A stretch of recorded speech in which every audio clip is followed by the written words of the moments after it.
ఉన్న బంగారాన్ని విడిపించి ఆ రోజు ఆన్లైన్ రేటుకే మేము కొంటాం. Sharma gold company. So Noel, అంటే ఇప్పుడు నువ్వు ఒక 20 minutes మాట్లాడితే ఆడియన్స్ కి నువ్వేంటో అర్థమవుతుంది, నాకు నువ్వేంటో ముందు నుంచి తెలుసు కాబట్టి నాకు అర్థమవుతుంది.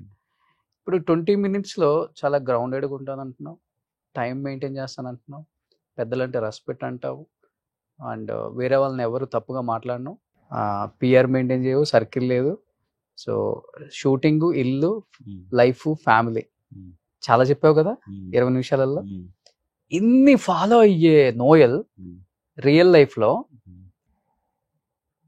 అంటే అందరికి తెలిసిన విషయమే, ఎందుకు పెళ్ళైన 16 రోజులకే విడాకులు ఇవ్వాల్సి వచ్చిందనే దాని మీద ఎస్తేర్ చాలా చెప్పింది, నా ఇంటర్వ్యూలు కూడా చెప్పింది, చాలా చెప్పింది. అంటే నేను ఈ రోజుకైనా నువ్వు ఎగ్జాక్ట్ ఆన్సర్ చెప్తావేమో నేను ఇది అడిగాను అనమాట. ఇన్ని క్వాలిటీస్ ఉన్న నోయల్ కి ఈ 10వ క్వాలిటీలో ఎందుకు బెడ్స్ కొట్టిందంటే తెలియదు. నేను తన్ని తప్పైతే అనండాలి. అండ్ ఇంకోటి నా రిక్వెస్ట్ ఏంటంటే మనం తన పేరు తీయకుండానే మాట్లాడదాము, ఎందుకంటే నాకు రైట్ లేదు, ఇంకా వీఆర్ అఫీషియల్లీ డివోర్స్ కాబట్టి. ఏమో డార్లింగ్, నేను అక్కడ ఫెయిల్ అయ్యా డెఫినెట్లీ. అది నాదే తప్పు, ఎందుకంటే నేను ఇప్పుడు తనని సరి చేయలేను.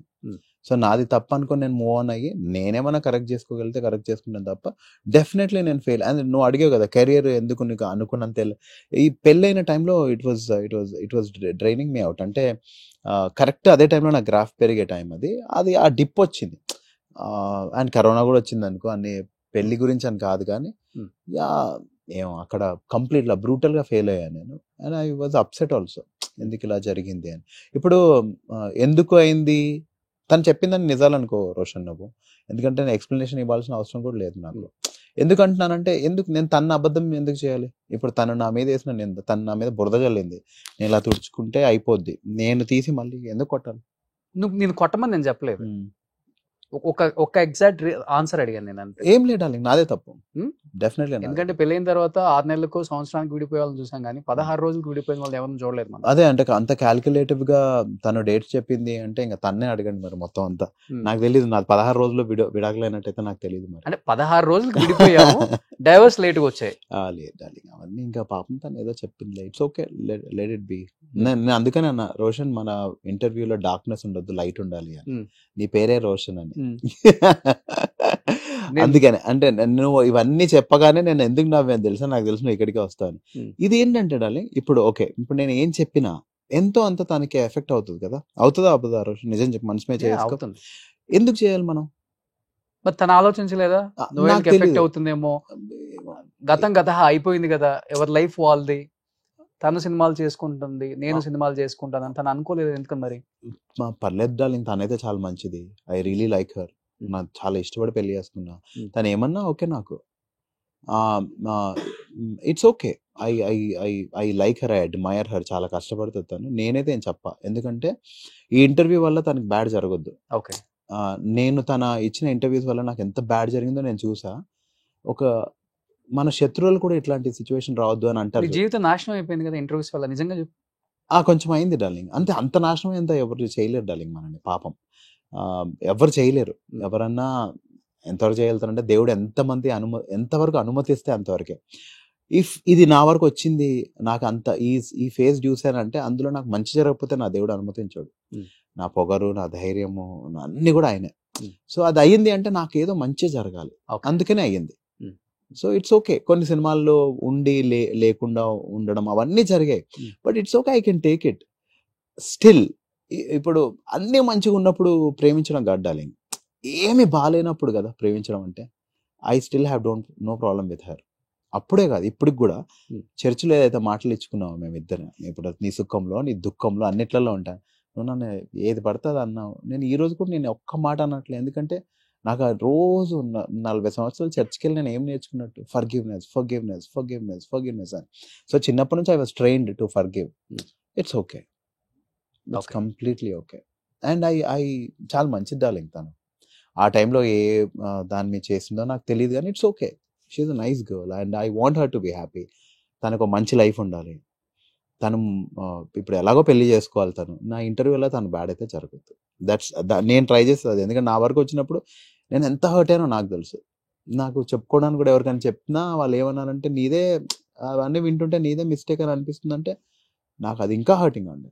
అదే మరి ఇప్పుడు నువ్వు ఆన్సర్ ఇవ్వకపోతే అంటే అలాంటి టైంలో ఆన్సర్ ఇవ్వలేదు కాబట్టి నేను అదే ఇదే తప్పు కదా అని ఎవరు ఎదురుపడినా అడుగుతారు కదా. డార్లింగ్ నువ్వు ఆ టైంలో అడిగావు కదా ఇంటర్వ్యూ చేద్దామని, రోషన్ ఆ టైంలో టచ్ లో వచ్చావు అనుకుంటా కదా. అవును వచ్చాను.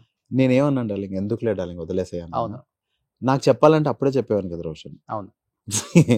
నేను ఇప్పుడు పాపం తను అన్నది ఏంటి, వాడికి మనుషులు పీపుల్ ప్లీజర్, వాడు అందరికీ చెప్పుకుంటాను నేను ఇది అని చెప్పుకుంటే అదే రోజు వచ్చి చెప్పుకునేవాడిని. ఫస్ట్ ఇంటర్వ్యూ రిలీజ్ అవ్వగానే వచ్చి బాబా ఏమైపోతుంది ఇక్కడ అని చెప్పి వచ్చి చెప్పాను. సరే లెట్ ఇట్ బి. ఇక బైబిల్ ఒకటి ఉంటుంది, ఇక్కడ కొడితే ఇక్కడ కూడా కొట్టమని. ఎందుకు అనుకున్నా అది మంచి జరగకపోతే చెప్పడు కదా ఆయన. సరే కొట్టు, ఇంకోటి కూడా కొట్టు, బట్ ఇట్స్ ఓకే. నేను వదిలేసా. ఇంకా నేను మా అమ్మ నా మీద పెట్టిన ఫెయిత్ ఏంటి, నన్ను పెంచింది ఏంటి, నాకు నేర్పించింది ఏంటి, నాకు చర్చ తీసుకెళ్ళి ఇట్స్ ఓకే, ఫర్గివ్ నాన్న, forgive. She likes her, I will not disappoint my mom. మా మమ్మీ నా ఇంటర్వ్యూ చూస్తే మా మమ్మీ డిసప్పాయింట్ అవ్వదు, అంతే సింపుల్. ఇప్పుడు లేని మనిషి గురించి నేను ఆలోచించి waste. It's okay, what ever she said అదే రైట్ అనుకోను. ఒకరోజు నీకు తెలుస్తుంది కదా ఇది ఏంటి.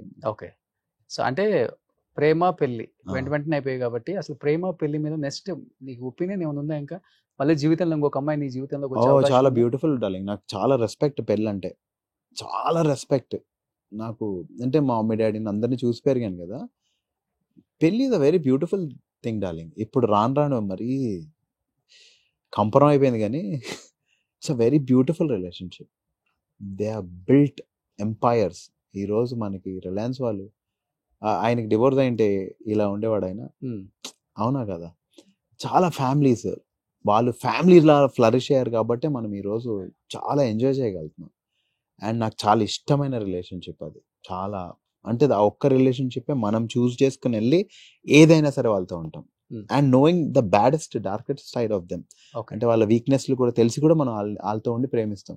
అన్నయ్యతో కొన్ని రోజులు మాట్లాడమేమో, అక్కతో కొన్ని గొడవలు పడవచ్చు, తమ్ముడితో అవ్వచ్చు, ఫ్రెండ్స్తో అవ్వచ్చు. కానీ ఈ రిలేషన్షిప్ యూ బిల్డ్ టుగెదర్. ఒక ఫ్యామిలీని క్రియేట్ చేస్తాం, మళ్ళీ పిల్లల్ని క్రియేట్ చేస్తాం, వాళ్ళకి పెళ్ళి. It's a beautiful relationship. I just love marriage. అంత ఇష్టమైన రిలేషన్షిప్ అని చెప్పావు, మళ్ళీ ఎందుకు పెళ్లి చేసుకోలేదు? మరి చేసుకుంటా డార్లింగ్, చాలా తొందరలో చేసుకుంటా. లవ్ మ్యారేజ్ మళ్ళీ తెలియదు డార్లింగ్, ఆయన ఏం రాసి పెడుతుంది. ఇంకా నాకు ముందు అంటే నేను కొంచెం తొందరపడ్డానేమో. నేనే లవ్ చేశా, తను లవ్ చేయలేదని చెప్పింది కాబట్టి అదే నిజం. కానీ నేనే లవ్ చేశా. ఈసారి ఎలా ఉంటుందో నాకు తెలియదు, కానీ ఈసారి నన్ను లవ్ చేసే వాళ్ళు వస్తాడు డార్లింగ్. ఫిక్స్ అయిపోయాను. ఎందుకంటే నేను చాలా బ్యాడ్ని వెతుక్కున్నాను బ్రో. కొన్ని రోజులు అన్ని బ్యాడ్ జరిగే టైంలో నేను రోజు పొద్దున్న లేచి ఈ రోజు నాకు ఏదైనా బ్యాడ్ జరుగుతుందేమో అని ఆలోచించేవాడిని రోషన్. మనుషుల మైండ్ సెట్ గురించి చెప్తున్నా. అప్పుడు బ్యాడ్ జరిగేది. అది జరిగి నేను ఒక రోజు రియలైజ్ అయ్యాను, నేను అనుకున్న అన్నీ అవుతున్నాయి, ఇప్పటి నుంచి నేను మంచి అనుకుంటాను. అప్పటి నుంచి నేను స్ట్రాంగ్ గా ఫిక్స్ అయింది, నేను మెయిన్ లీడ్స్ చేయాలని ఒక సినిమా చేసేసాను. దాని తర్వాత మంచి కథలు రావాలని ఒక పొటేల్ చేశాను. నేను ఇప్పుడు ఈసారి వచ్చే వాళ్ళు నన్ను గట్టిగా ప్రేమిస్తారు బ్రో. ఫిక్స్ అయిపోయాను నేను. ఇంకంతే. ఇది చాలా చోట్ల చెప్పా, మళ్ళీ చెప్తున్నా, ఇంటర్వ్యూ తర్వాత గట్టిగా ప్రేమించే 100% వస్తాడు. ఇంకా అది అంతే డార్లింగ్, అది ఇట్ ఈస్ డన్. ప్రేమించాలి, పెళ్లి చేసుకోవాలి, పిల్లల్ని కనాలి, నీ డ్రీమ్ అది. చాలా ఇష్టం నాకు. That's how God design darling. ఇప్పుడు ఈ మధ్య వేరే జెండర్స్ వస్తున్నాయి, ఐ హావ్ నో కమెంట్స్, కానీ దట్స్ హౌ గాడ్ డిజైన్. అంతే ఉండాలి లైఫ్. ఏంటంటే మనం ముందుకెళ్ళాలి, మనం అందరం ముందుకెళ్ళాలనే క్రియేషన్ కి ఫుల్ స్టాప్ ఉండొద్దని గాడ్ ఇలా డిజైన్ చేశాడు. అందులో బ్యూటిఫుల్ ముందుకెళ్ళేది ఎలా, హస్బెండ్ అండ్ వైఫ్ నుంచే. ఇంకే రిలేషన్స్ నుంచి ఫ్యామిలీస్ ఎలా ముందుకెళ్తాయి, అంతే కదా. I somehow love it. But నీకు అంటే ఇలాంటి బ్యాడ్ ఫేస్ లో ఉన్నప్పుడు ఇండస్ట్రీలో ఒకడు ఉంటాడు భుజం తట్టి, డోంట్ వర్రీ జరుగుతూనే ఉంటాయి ఇలాంటి పిక్చర్, లైట్ తీసుకో, లైఫ్ ఇంకొకలాగా ఉంటుంది, నువ్వు జాగ్రత్తగా ఉండు అని చెప్పిన ఆర్టిస్టులు కానీ, హీరోస్ కానీ, లేకపోతే డైరెక్టర్స్, వెల్ విషర్స్, లైక్ ఇప్పుడు రాజమౌళి గారు వెల్ విషరే, కిరవాణి గారు వెల్ విషరే, అయితే అలా చెప్పిన వాళ్ళు ఎవరైనా ఉన్నారా? వాళ్ళందరితో నాకు అంత అంటే చనువు లేదు, కానీ వల్లి మేడం చెప్పాడు, ఆవిడ దేవత, ఒక ఏంజిల్ నా లైఫ్ లో. నా ఫస్ట్ శాంటా క్లాస్ కూడా ఆవిడే. ఓకే, మేము క్రిస్టియన్సే కానీ నాకు ఎవ్వరు ఏ రోజు వచ్చి గిఫ్ట్స్ ఇవ్వాలి. మేడం వచ్చి నాకు గిఫ్ట్స్ ఇచ్చారు. నాకు ఫస్ట్ టైం మా ఇంటికి వచ్చి, చాలా దూరం ఉండాలి మా ఇల్లు. She's my first Santa Claus. ఇప్పటికీ నేను అందరికంటే ఎక్కువ హర్ట్ చేసిన ఆవిడ కూడా ఆమె ఉండొచ్చు. ఎందుకంటే సిల్లీగా టైం లేట్ వెళ్ళి అప్సెట్ చేసి చాలా, కానీ అందరికంటే ఎక్కువ ప్రేమించిన మనిషి మా అమ్మ తర్వాత ఎవరు ఉన్నారంటే డెఫినెట్లీ ఆవిడ చెప్పారు, ఇట్స్ ఓకే నో, దేనికి నువ్వు తప్పు చేయకపోతే నువ్వు ధైర్యంగా ఉండు, నువ్వు తప్పు చేసినప్పుడే బాధపడాలమ్మా అని చెప్పారు. అలాంటి ఒక మనిషి ఉండాలి డార్లింగ్. మేడం ఏమంటారంటే మనం ప్రేమించే వాళ్ళు, మనం చాలా ప్రేమించే వాళ్ళు, చాలా రెస్పెక్ట్ చేసే వాళ్ళు ఒక్కరుంటే చాడు మనిషి ఎక్కడికి వెళ్ళిపోతారు. అవును, అవి రెండు ఆవిడే నాకు. మా అమ్మ అంటే చాలా మంది హీరోస్ చాలా గొప్పగా చెప్తారు. అంటే ఎంత చెప్పినా తక్కువే డార్లింగ్. నిజం చెప్తున్నా కదా, నాకు ఈ రోజు నేను ఎప్పుడు చెప్పను, ఎందుకు చెప్తున్నా నాకు తెలియదు, చెప్పాలనిపించి చెప్తున్నా. నాకు నిజంగా నా బ్యాడెస్ట్ టైంలో ఆవిడ ఉన్నారు. అండ్ నేను ఎన్ని చెప్పినా, నేను అందుకనే అంటే వాళ్ళ గురించి మాట్లాడాలంటే ఒక స్టేజ్ రావాలి డార్లింగ్ అని ఎందుకు అనుకుంటానంటే, వాళ్ళు ప్రౌడ్ ఫీల్ అవుతున్నప్పుడు మనం మాట్లాడినప్పుడు వాళ్ళ కళ్ళలో నీళ్ళు తిరుగుతాయి డార్లింగ్. అది అది నా అవార్డు. మనం చాలా పైకి వచ్చిన తర్వాత చెప్తేనే దానికి వాల్యూ ఉంటుంది. అది నేను నమ్ముతా. వస్తా డార్లింగ్, నేను రాకపోతే ఎప్పుడు పడితే అప్పుడు చెప్తా, వచ్చినప్పుడు చెప్దాం, అప్పుడు బ్యూటీ ఉంటుంది. కానీ ఈరోజు చెప్తున్నా, madam amazing. Okay, so Valli గారు దేవత అంతే. నేను కదా అందరు చెప్తారు ఇది, బట్ యా నాకు కూడా. అవును, నేను కూడా చాలా విన్నా ఆమె గురించి. సో ప్రభాస్ గారు కూడా చెప్తారు ఆమె వల్లి గారి గురించి.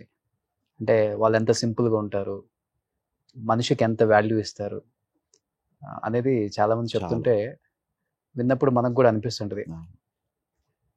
ఎంత హైట్కి వచ్చినా కానీ చూడండి మనుషులు ఎలా ఉంటారు, వాళ్ళ దగ్గర నుంచి నేర్చుకోవాలి కదా మనం కూడా అనిపిస్తుంది. సో గ్రేట్ అది. సో కీరవాణి గారు సార్ ఏంటంటే వర్క్ అసోసియేషన్ కదా డార్లింగ్. నేను ఎక్కువ అంటే ఆయన అంటే చాలా భయం ఉంటుంది, భక్తి ఉంటుంది చూడు, అలా క్లోజ్ అవ్వం. మేడం ఏంటంటే ఏమో మేడం అంటే నేనేం మేడం షీ సమ్హౌ చాలా సపోర్ట్ చేశారు నన్ను. సో నాకు మేడం అంటే చాలా ఇష్టం. అంటే ఇలా ఉండాలి కదా, అమ్మ తర్వాత అమ్మలాగా ఎంత ఇష్టమో నాకు మేడం అంటే. బట్ మేము టూర్స్కి వెళ్ళినప్పుడు ఇంకెక్కువ మేడం గురించి తెలిసి, మేడమే లీడ్ చేస్తారు టూర్స్ అన్ని. సో మేడం అన్ని అగ్రిమెంట్స్ దగ్గర నుంచి అన్ని మేడమే చేస్తారు. దాని తర్వాత నేను చూసుకుంటా. సో ఆ కోఆర్డినేషన్ ఎక్కువైంది కాబట్టి ఆవిడ గురించి ఎంత ఎక్కువ తెలిస్తే అంత ఇష్టపడతాం మనం ఆవిడనైతే, మేడం అయితే. ఓకే, అది డార్లింగ్. అంతే. కొన్ని చెప్పలేము ఇంకా.